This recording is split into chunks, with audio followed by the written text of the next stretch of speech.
really, this is... Let's watch this on the boat strikes first. A huge hole in the Washington Post reporting of a double-tap strike on a suspected narco boat in the Caribbean. Navy Admiral Frank Mitch Bradley telling lawmakers that there was no kill them all order from Secretary of War Pete Hegseth in the September 2nd attack that killed 2 suspected drug boat traffickers. Where did he say ABC this? News now reporting those survivors were actually trying to salvage the drugs. And Senator Tom Cotton, who saw the video with his own eyes, backs up that account. I saw 2 survivors trying to flip a boat loaded with drugs bound for the United States back over so they could stay in the fight. U.S. lawmakers and potentially, say. given all the context we heard, of to flip a boat loaded with drugs bound for the United States back over so they could stay in the fight. So we're meant to believe that these guys on a boat, like a little rinky-dink boat that's just got drone striked, missile obliterated, right? We're then going to, from the water, by the way, after getting hit with a missile, physically push the boat back over, salvage the drugs, and keep going? After they've just been hit by a drone strike, and they know the drone is still there? That just doesn't even... Like, the smell test is too great. That shouldn't make it from the brain to the mouth to even say. It's so patently stupid. And potentially, given all the context we heard, of other narco-terrorist boats in the area coming to their aid to recover their cargo and... Who is driving towards the boat that just got blown the fuck up? Recover those narco-terrorists. And Democratic Congressman Jim Himes, who was in the room for Admiral Bradley's testimony, even he admits that the second strike was indeed on drug traffickers.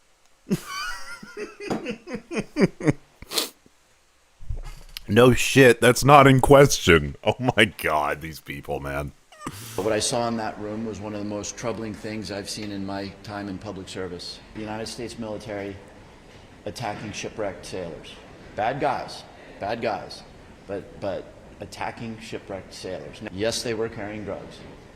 They were not in the position to continue their mission. The last thing I'm going to say is that the admiral... That's the critical part. They're not in a position to carry their mission out. Like they've been shipwrecked. The laws of war say if someone's shipwrecked, like this is from our own DoD, like if someone's shipwrecked, they are out of the fight. They are registered incapacitated. Admiral confirmed that there had not been a kill them all order, and that there was not an order to grant no quarter. So does it exonerate Hegseth? Does it exonerate? Greg, knowing all of Oh my god, is this admiral actually willing to be the fall guy? this now, it gives me an understanding of why when Bradley was walking into the Capitol this morning, he looked very confident. This guy, douchebag, yeah, shipwrecked sailors. They're narco-terrorists, you bonehead. That guy had to roll back. They're both. Like, if ISIS was on boats and we hit the boat with a drone and it was blown up and they were shipwrecked, they'd still be shipwrecked sailors. They're not good people. But it's still a war crime to double strike them. Everything he said, and while he was rolling it back, he still kept digging a grave. What an idiot. I love watching people who were suddenly experts at war crimes because they have like... It's very like, here, I'll pull up the DoD. Like Grok or AI. You got to remember, what were these people experts at before, right? Climate. They were experts at that, lecturing us on climate. Gender, race, presidential competence. They built, by corrupting the media industry, they built this house where they have no credibility for the future, especially this story. It's like, it was so on the nose. Like 6 Democrats release a video suggesting that there could be possibly an illegal military action coming soon, and then just like magic, you get this story. Just okay. appeared. Person's place, oars to combat.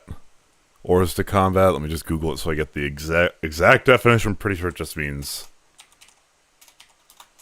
out of combat. Out of action due to injury or damage. Yeah. Persons, including combatants placed hors de combat or out of action, may not be made the object of attack. Persons placed hors de combat include the following categories of person, provided they abstain from any hostile act and do not attempt to escape. They are shipwrecked, so they are fucked. They're not swimming away. Persons in the power of an adverse party, persons not yet in custody who have surrendered. So if you're like, hey, white flag, I'm done. I'm not running. I'm done.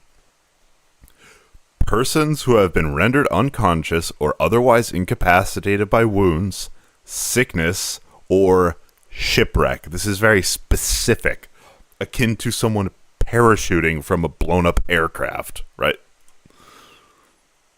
Persons rendered unconscious or otherwise. Persons who have been rendered... Yeah, okay, so this is saying the same thing.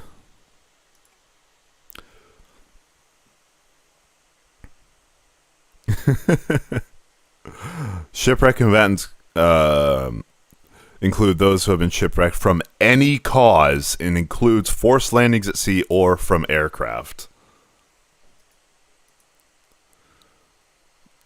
A helpless state, it would be dishonorable and inhumane to make them the object of attack. Jesus. Yeah.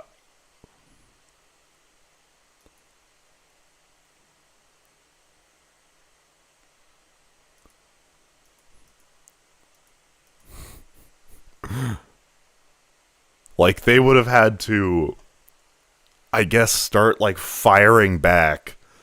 Dude, flipping the boat over to keep sailing? No. It's no secret that we could just hit them again. Like, oh my god.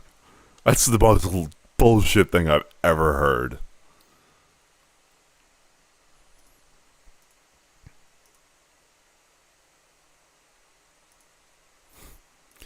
Man, that is... that's fucking insane. Okay, wow. This is too engineered to be real. It's like a boss coming up to you and saying, you know, I wouldn't buy a new car if I were you because he knows you're not getting a raise. This is so... It's almost unbelievable how stupid they think we are. And yet they keep pulling these hoaxes over and over again. It My does God. show... You're going to wear that word out. The Epstein hoax, the Russia hoax. First of all, that wasn't a hoax. His campaign was colluding with Russia. That is just true. That you have a big... As well as trying to pressure Zelensky to announce investigations. Like... blockbuster story with one anonymous source. Like, maybe take a beat before you comment on it. Well, the thing that's come out that they're admitting to is a problem. problem is, and this is what often happens, is they can easily be proven wrong. And, you know, what they didn't realize was everyone who had seen the footage corroborated what the admiral is testifying before Congress. That, you know, yes, there were survivors, and they were obviously, you know, their lives depend on whether or not they get the drugs from point A to point B. But I think we're getting distracted by this. I think this is one of these stories where we're getting so distracted in the hair splitting that we're losing sight of the bigger picture. And the bigger picture should be, is this really the best way to combat narco-terrorism? And, you know, I will continue to argue that the best way to do that is to reduce demand in this country. And we don't talk about that enough. We don't talk about it with our kids. We don't admit that people have a massive appetite for drugs in this country. And even if we're blowing the living crap out of boats in the Caribbean, they will find another way. It is incredibly lucrative. These are multi-billion-dollar agencies. These are not just cartel families that we saw in Narcos Mexico, which is one of my favorite series on Netflix ever. These are massive enterprises that are incredibly creative and adept at finding new ways. True. I get. Yeah, you are just like blowing up with a henchman. They'll find. No, she's making a decent point. This is a good point. Is to deliver to American noses exactly what they want. And that's what we have to deal with in this country, because going, drugs are bad, okay? It has not been enough of a... deterrent. But I have to disagree. That is what makes this so different. It's not just saying drugs are bad. It's like, no, we realize the war on drugs was a failure. This is another, like, the war on this is quite literally he has been declared of them terrorists in his war in almost the literal definition. No way. an actual literal, we're taking it to them, and especially since we're not talking about drugs anymore. We're talking about really one little fentanyl, like a kid going and getting Coke or Xanax and dying. That's not what we're talking. That's not recreational partying drugs. This is basically homicide. You're killing hundreds of. Guy goes out, buys a Xanax off a friend, and he dies. That's not recreational drugs. That's murder. So I think it's a different thing than the way you portray it. And how dare you? But, oh, shut up. I agree with you there, and that's what's so scary. Is kids have an appetite for doing things that are dangerous, that cross the line, that make their parents really upset. And it's like, I have a child in college, and it scares the crap out of me because this stuff is so incredibly pervasive, and it doesn't matter the lectures or how you raise them. It is a moment of curiosity. You're absolutely right. That takes someone's life, and I cannot tell you how many people I know who've either lost a family member to a fentanyl overdose. You know, a good friend of mine lost her stepson because he did cocaine for the first time that was laced with fentanyl, and those are the people who are dying. Yes. But it's still an appetite and a curiosity and a form of rebellion that we have not gotten our heads around. If I could, just before we go to Harold and Jesse, I'm just going to play this because in 1989, somebody that we used to see on TV periodically when he was at the White House, he said this in 1989, Joe Biden. Oh, my God. They're using this. Okay, whatever. Like, Biden lives so rent-free in these people that you cannot get through a single point that they make without, well, point, very, very graciously, might I add, without them mentioning Biden. And now they're bringing up old clips of Biden to what, say drugs are bad and we should combat drug trafficking? Let's go after the drug lords where they live. Yeah, we're not. We're going after their little henchmen and blowing up boats, like, With an international strike force. There must be no safe haven for these narco-terrorists, and they must know it. Damn, okay, I didn't know Biden said narco-terrorist. Is that the same policy? Sort of. No. I agree with Kennedy.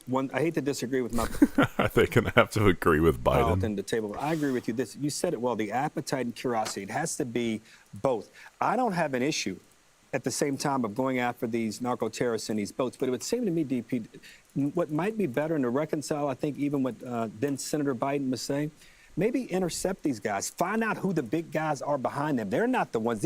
Yeah! That's what we used to do! That's what the DEA does. They go after kingpins. But when we blow people up, we can't, one, verify that we're actually killing drug traffickers, and two, we can't get any information out. Actually, good point. These guys in these little boats, I want to stop them, but they're not the guys that are behind these massive criminal enterprises that are flooding our country with these drugs. And we are kidding ourselves if we don't address what Kennedy so eloquently laid out. My kids are only 11 and 10, but you just don't know what they're going to touch or what's going to happen. You got to drill in them that appetite and that curiosity. We got to figure out how we stop that. You can do both. You can do both. You can do both. I know, but I don't think this is necessarily the best way to do it. So you can't do both. No, the best way. No. Oh my God. When I say, dude, this guy, like, it's the same thing with Jesse Waters. It's that smug stupidity that just makes the most awful kind of person, where they actually probably think they're right, and they're so smug about it, but they're so stupid. Like, I don't think blowing up these boats, sure, some of them, but figure out who's behind all of this. I think you could do that, and you could do what you're talking about. You can do three things. Then you have to do it in a separate order, man. You can do 4 or 5. I agree with you. I agree with you. Now, I will say this. I remember after Operation Midnight. Dead men tell no tales, dude. Did you not see, was it Pirates of the Caribbean? Hammer. There was a lot of media frenzy and speculation from the left and the right and about what happened, how successful the mission was. And Secretary Hegseth and Lieutenant General Kane, who I think at the time I called him Raising Kane, might have been the Joint Chiefs already. They stood before the press corps and took a variety of questions. As I listened to Secretary Hegseth and President Trump and Ms. Leavitt and Admiral Bradley, they don't all seem to be on the same page over the last few days. DP would have a much better and smarter perspective on this than I do. But as I just listened to them, I think it would behoove the Secretary and this Admiral Bradley to stand before and answer some of these questions, the questions they can answer, so we can get some of the nonsense behind You don't this. think they did that today? They didn't do it. Not worth. They did it I before know, the but Senate. maybe they. I mean, but all I'm saying Have is you Lieutenant considered General that's an Kane ongoing and investigation? Hegseth and Kane went before the country. What? Who are we trying? They're already blown the fuck up. And answer questions about Operation Midnight Hammer. Why can't they go before the country and the press and answer some of these questions? Over. I mean, it's a one-shot deal. This is an ongoing operation. Go ahead, The Iranian thing's an ongoing operation. Not anymore. I differ with you guys. I differ with you guys. We blew it to smithereens. I agree with you. I agree with you. God. I disagree with you.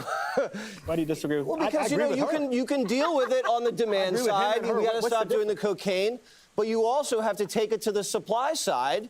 But Harold, This isn't the supply side. This is the transit side. interdicting these ships for 4 decades as it hasn't worked. I know. We've been having Coast Guard cutters go off into the Caribbean and Pacific and capture these boats. And do these guys ever sing to Who's the Boss? No. Yes, they do. Oh, they don't do anything, and then we send them back or we lock them up and they escape. Don't you remember Miami Vice? We have to do something different. The argument the Democrats are making is we have to do the same thing we've been doing since 1980, which is treat this as a police action. And it hasn't. No.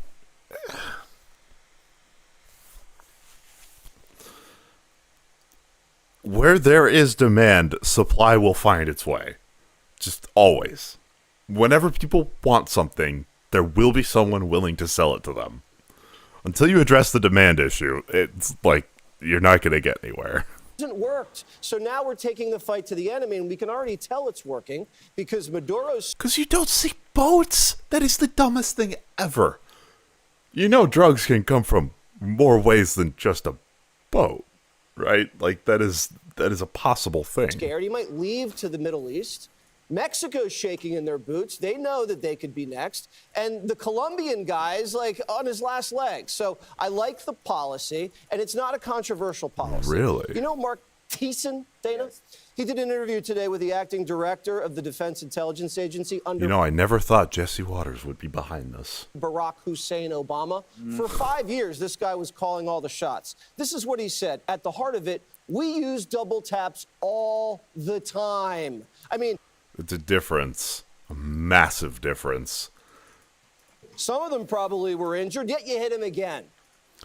The difference is, one, we have an authorization of the use of military force in the areas where Obama was operating. Here, we do not.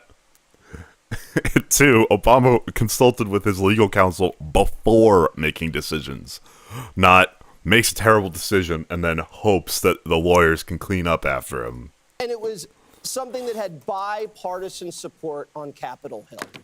How about this? Dan Crenshaw.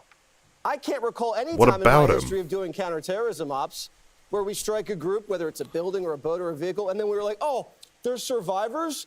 We have to go. We can't kill them. Of course we killed them. This is not even a debatable issue. If these guys are radioing the cartel and are climbing back, not injured, into the boat and about to pick... Not injured? How big are these boats? What?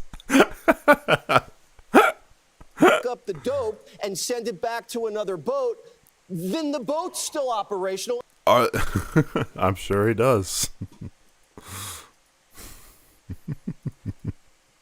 And the coke is still there, and it's a deadly poison to the United States. Let me be clear. I don't disagree. I don't mind them blowing it up. I think they were right. My only point is Kennedy raises the point we're trying to figure out is how do we combat and reduce drug use and deaths in our country? And we have to do all of this. So, yes, we have to stop doing then you need to so correct much yourself because I flow. said exactly that. Click here to subscribe. Holy gee. Okay. Wow. Yeah, that's about as awful as I thought it would be. Nice. Oh my god. I cannot think of a panel I would want to listen to less. Actually, Pac-Man's fine. But oh my God, Pierce Morgan on Jubilee. I'm so good. I can't think of. Holy. Do we want to just see what Pam Bondi's yapping about? What the fuck? Where's my... There it is. We are back with a Fox News alert. The D.C. pipe bomb suspect is expected to appear in court this afternoon, nearly 5 years after he allegedly planted 2 pipe bombs. Madeline Rivera joins us now from Washington with the latest. Good morning, Matt. Good morning. The U.S. Attorney for D.C., Janine Pirro, described the search for the suspect as finding a needle in a haystack. But after years of looking, is there anything new here, or is this just a recap of the press conference? The outside of the RNC and DNC on January 5th, 2021, is 30-year-old Brian Cole Jr. He is now facing 2 federal charges. Agents visited more than 1,200 homes and businesses, conducted more than 1,000 interviews, and reviewed approximately... Okay, yeah, no, there's nothing new on this. Trump attends the FIFA World Cup drawing? Nah.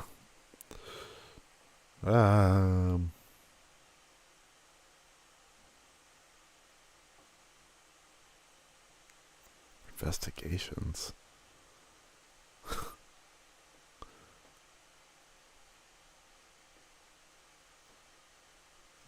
Alright, we'll monitor the pipe bomb thing. Oh my God. Look here in Maine, too. Who's going to Maine? Omar needs to be removed from office. Okay. Guess who he voted for? Okay, this brain poisoning stuff. Okay. Another thing was released yesterday? 2 days ago? 3 days ago? So... You remember the Signal chat? This is kind of like what we started off this whole season with.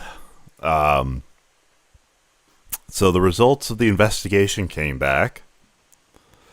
So the objective of this evaluation was to determine the extent to which the Secretary of Defense and other DoD personnel complied with the DoD policies and procedures for the use of the Signal commercial messaging application for official business. Additionally, reviewed compliance and classification and record retention requirements. March 15th, 2025, beginning at approximately at 13:45 Eastern Daylight Time, U.S. forces conducted air and missile strikes on Houthi forces in Yemen. Approximately 2 hours before these strikes, information containing specific details of the strike package was included in a group chat on Signal that included 19 members, including the secretary and a journalist. On March 24th and 26th, 2025, the news magazine The Atlantic published 2 articles that reveal the details of the Signal group chat's conversation. Finding. So this is the good part. 2054 EDT on March 14th, 2025, approximately 17 hours before the beginning of the strikes, the commander of U.S. CENTCOM sent an email classified secret and not releasable to foreign nationals to the attention of the Secretary and the acting chairman of the Joint Chiefs of Staff. This email provided operational details and updates to senior DoD leadership, including detailed information on the means and timing of the strikes. Yeah, oh, like, yeah, well, Fox, I'm not saying Fox is a fair and balanced place. I watch them to do basically opposition research there. I just like to see what's being beamed into the brains of Republicans.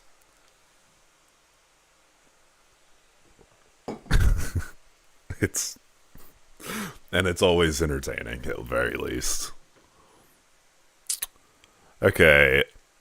Although this email contained markings at the top and bottom, identifying its classification as secret, no foreign nationals, it did not contain... Yeah. No, I'm not... Would you shut up, man? Listen, Appreciate the follow, Clone Geek. Yeah, no, unless you read the primary sources, like, you're not getting the clean information, really, from anywhere.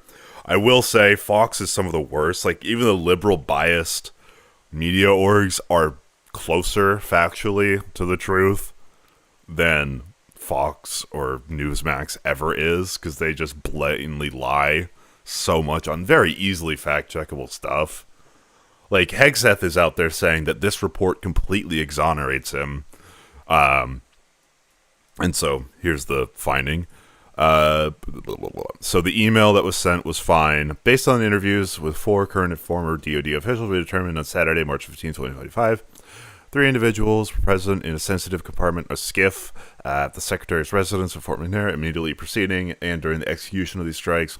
We requested the DoD provide a copy of the Secretary's communications on Signal on or about March 15, 2025. The DoD provided a partial copy of the messages from the Secretary's personal cell phone, including some of the... It's been normalized thanks to our orange leader. Yeah. Just lie. Tell people not to believe their eyes. It works. Somehow. Provided a partial copy of the messages from the Secretary's personal cell phone, including some of the message the Atlantic had previously reported, but other messages had auto-deleted because of the chat settings. Therefore, we had to rely in part on the transcript of the chat the Atlantic posted publicly for a full record. Okay, in a July 25th, 2025 statement that the Secretary provided to the DoD Office of the Inspector General, he confirmed that he sent a message containing operational information to the members of Houthi PC small group Signal Chat at 11:44 EDT on March 15, 2025. We compared the Atlantic Signal Chat transcript to the email from U.S. CENTCOM Commander. Based on our review, we concluded that some of the information the Secretary sent from his personal cell phone on Signal matched the operational information sent U.S. CENTCOM sent and classified as secret / no foreign. The Secretary declined to be interviewed for this evaluation. In his July 25th, 2025 statement, he provided the following information. He received the email briefing from U.S. CENTCOM Commander on March 14th as an original classification authority. So this is just what he said, right? As original classification authority, he has the authority to decide whether information should be classified and whether classified materials no longer require protection. Even if that is the case, you have to let people know, because you can't have our DoD and Central Command working on the assumption that something is classified if you're just releasing it all of a sudden. Like, you have to let people know preemptively before you release something. Like, this is basically the cope, like, all things considered. In his 11:44 EDT message, he took non-specific general details that he determined as an original classification authority were either not classified or that he could safely declassify and use to create an unclassified... Such horseshit. We concluded that the Secretary sent sensitive, non-public, operational information that he determined did not require classification over the Signal Chat on his personal cell phone. The Secretary is the head original classification authority in the DoD based on Executive Order 13.526 and DoD Manual 5200.45 and holds the authority to determine the required classification level of all DoD information he communicates. However, because the Secretary indicated that he used the Signal application on his personal cell phone to send non-public DoD information, we concluded that the Secretary's actions did not comply with DoD Instruction 8170.01, which prohibits using a personal device for official business and using a non-approved, commercially available messaging application to send non-public DoD information. Long story short, yes, he broke from what you're supposed to do. This is a breach of operational security. And the recommendation... we recommend they review the command's classification, procedures, and compliance, issue additional procedures to ensure the proper portion marking of classified information. We are not making any additional recommendations in this report. Recommended that the DoD improve training for senior officials on the proper use of electronic devices. I mean, yeah, I don't know if it's within their power to recommend that this guy, Hegseth steps down. Absolutely should. But they basically said you gotta go to required training. You know, like it's like getting called into HR and like, hey, we're gonna have you do some sensitivity training. Like, it's a slap on the wrist, but at the very least, they said yes, he did something wrong. Oh my god. It's so stupid.